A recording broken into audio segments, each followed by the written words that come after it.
السلام علیکم 9 کلاس. امید ہے کہ آپ سب خیریت سے ہوں گے. اللہ پاک آپ سب کو اپنی حفظ و امان میں رکھے.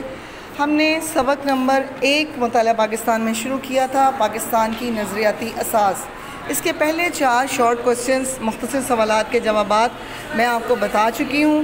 آج ہم نے شروع کرنے ہیں اس کا سوال نمبر 5.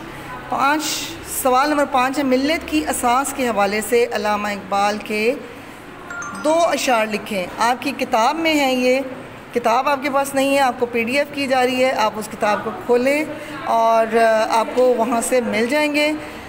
بہرحال آپ کو نوٹس بھی ہم دے رہے ہیں. پہلا شعر ہے علامہ اقبال کا، اپنی ملت پہ قیاس اقوام مغرب سے نہ کر.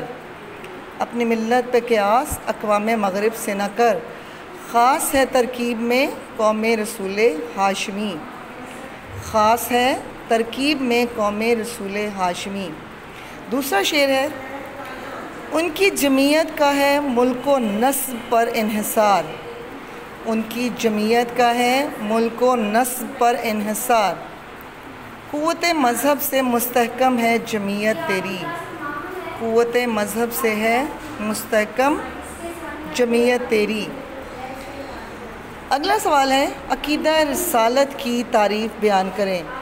ہمیں پتہ ہے کہ ہمارے نبی پاک صلی اللہ علیہ وسلم پر ایمان لانا، نہ صرف ہمارے نبی پاک صلی اللہ علیہ وسلم پر ایمان لانا بلکہ آپ سے پہلے جتنے انبیاء آئے ان سب پر ایمان لانا، انہیں دل و جان سے تسلیم کرنا عقیدہ رسالت کہلاتا ہے. ہم مسلمان ہیں، ہمارا ایمان ہی پھر مکمل ہوتا ہے. تو یہاں پہ اس کا جواب آپ کو ریٹن فارم میں دیا جا رہا ہے. عقیدہ رسالت سے مراد ہے تمام رسولوں پر ایمان لانا، دائرہ اسلام میں آنے کے لیے لازم ہے. عقیدہ رسالت سے مراد ہے تمام رسولوں پر ایمان لانا، دائرہ اسلام میں آنے کے لیے لازم ہے. لازم ہے کہ رسالت کو دائرہ اسلام میں آنے کے لیے لازم ہے کہ رسالت کو دل و جان سے تسلیم کیا جائے اور کسی اعتبار سے بھی اس میں شک و شبہ نہ کیا جائے.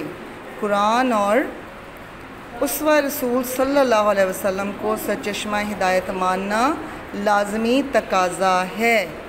یہ ہے عقیدہ رسالت کی تعریف.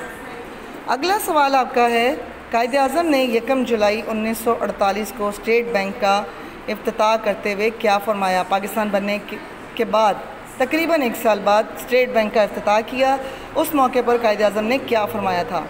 1 جولائی 1948 کو قائد اعظم نے اسٹیٹ بینک کا افتتاح کرتے ہوئے فرمایا، مغرب کا معاشی نظام انسانیت کے لیے ناقابل حل مسائل پیدا کر رہا ہے.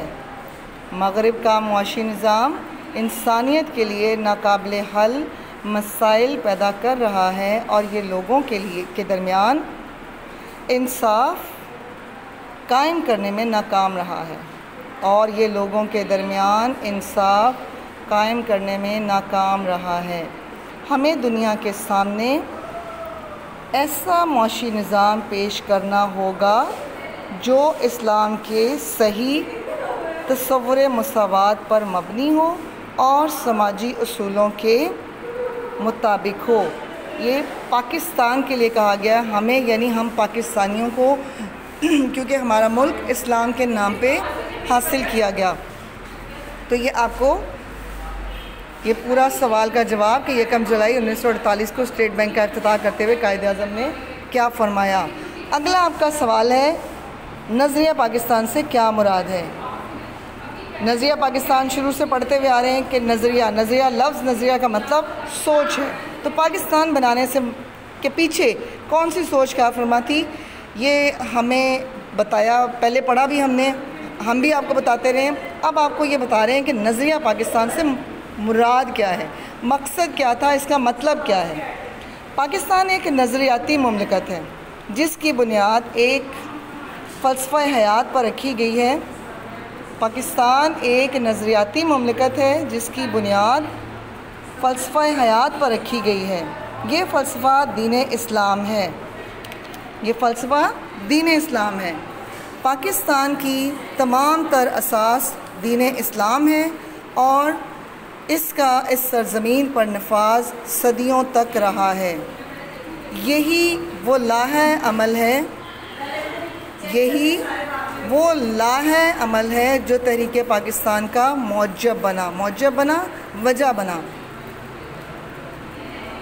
نظریہ پاکستان کو اور اسلامی نظریہ حیات کو ہم معنی قرار دیا جاتا ہے، کیونکہ پاکستان اسلام کے نام پر حاصل کیا گیا، اس لیے کہا جاتا ہے کہ نظریہ پاکستان کو اور اسلامی نظریہ کو ہم معنی قرار دیا جاتا ہے۔ بلا شبہ اسلامی نظریہ حیات ہی نظریہ پاکستان کہلاتا ہے۔ اگلا سوال ہے آپ کا، دو قومی نظریے سے کیا مراد ہے؟ شروع سے ہم پڑھتے بھی آ رہے ہیں، ہمیں بتا بھی رہے ہیں، ہمارے پیرنٹس بھی بتاتے رہے اور ہم کتابوں میں پڑھتے آ رہے، اساتذہ بھی بتاتے رہے کہ دو قومی نظریے سے مراد ہے کہ بر صغیر میں دو بڑی قومیں ہندو اور مسلمان آباد ہیں۔ یہ دونوں قومیں صدیوں تک ایک دوسرے کے ساتھ رہنے کے باوجود آپس میں گھل مل نہ سکیں۔ پھر دونوں اقوام کے مذہب، رہن سہن کے انداز اور اجتماعی سوچ بھی ایک دوسرے سے مختلف ہے۔ اسے ہم دو قومی نظریہ کہتے ہیں۔ ٹھیک ہے، اگلا سوال نمبر 9، ہندوستان میں ایسٹ انڈیا کمپنی قائم کرنے کا کیا مقصد تھا؟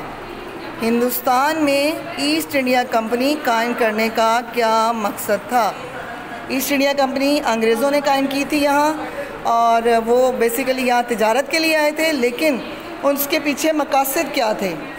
انگریزوں نے ایسٹ انڈیا کمپنی سن 1600 میں قائم کی، جس کا مقصد یہ تھا کہ انگریزوں کو زیادہ سے زیادہ مالی فائدہ پہنچے۔ ٹھیک ہے، سمجھ آ گئی؟ ایسٹ انڈیا کمپنی سن 1600 میں قائم کی، جس کا مقصد یہ تھا کہ انگریزوں کو زیادہ سے زیادہ مالی فائدہ پہنچے، اور انہوں نے صرف مالی فائدہ نہیں پہنچایا بلکہ یہاں پر حکمرانی شروع کر دی، یہاں کے حکمرانوں کو کمزور دیکھ کر۔ آخری آپ کا شارٹ کوسچن، اب یا پھر کبھی نہیں، ناؤ اور نیور۔ اب یا پھر کبھی نہیں، ناؤ اور نیور کے عنوان سے شہرہ آفاق کتابچہ، شہرہ آفاق کا مطلب ہے جس کو پوری دنیا میں شہرت ملی ہو، کب اور کس نے جاری کیا؟ بڑا آسان سا اس کا سوال کا جواب ہے 28 جنوری 1933، 1933۔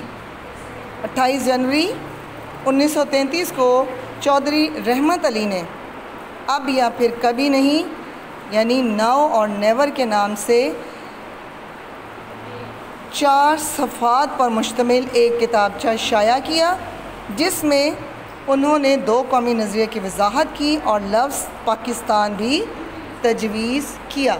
ٹھیک ہے، یہ آپ کے شارٹ کوسچن مکمل ہو گئے، 10 شارٹ کوسچن ہیں۔ اگلے لیکچر میں آپ کو لانگ کوسچن پڑھاؤں گی میں انشاءاللہ۔